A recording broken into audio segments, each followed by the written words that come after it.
दोस्तों आप लोगों को चार ऑप्शन दिए और चारों में तीन तीन के समूह दिए गए हैं।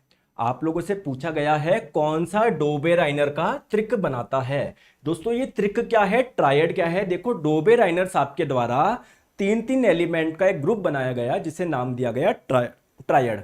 और उनके अनुसार जैसे मान लो अगर ये एक ट्रायड है तो उनके अनुसार इन तीनों की विशेषता एक जैसी होगी। अब आपके मन में क्वेश्चन आएगा कि सर उन तीन एलिमेंट्स उन तीन तत्वों का ग्रुप बनाया कैसे। उन्होंने ये बोला कि अगर पहले वाले के एटॉमिक मास और तीसरे वाले के एटॉमिक मास का एवरेज अगर बीच वाले के बराबर आ रहा है तो इन तीनों का ग्रुप बना दो और देखना तीनों की विशेषता एक जैसी होगी। क्लियर है, बात आ गई समझ में। तो दोस्तों उनके इस तरीके से केवल तीन ट्रायड ही बन पाए। देखो बोला जा रहा है बोला जा रहा है बोला जा रहा है कि Dobereiner could identify only three triad. वो तीन ही त्रिक बना पाए इस मेथड से। वो तीन त्रिक कौन से, एक तो लिथियम सोडियम पोटेशियम का, यानी लिथियम पोटेशियम के एटॉमिक मास का एवरेज सोडियम के बराबर है और इन तीनों की विशेषता भी एक जैसी है, तो इनका तरीका बिल्कुल सही था। एक कैल्शियम स्ट्रोंशियम बेरियम का बनाया, एक क्लोरीन क्लोरीन आयन का आयोडीन का बनाया। ठीक है, तो correct answer option number B हो जाएगा।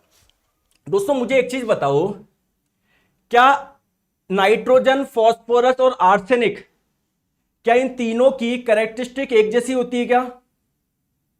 अरे मॉडर्न पीरियोडिक टेबल में तभी तो आपने इन सबको एक ही ग्रुप में रखा है। नेपाल पाकिस्तान ऑस्ट्रेलिया सब बीमार, तो इन तीनों की विशेषता एक जैसी, तभी तो इनको एक ग्रुप में रख रखा है। बोलो हाँ या ना।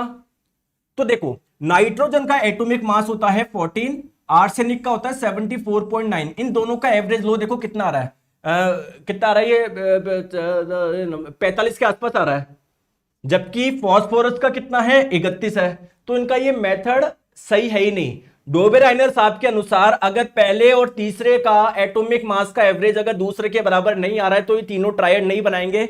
इन तीनों की विशेषता एक जैसी नहीं होगी, बट एक्चुअल में विशेषता एक जैसी है। आई बात समझ में।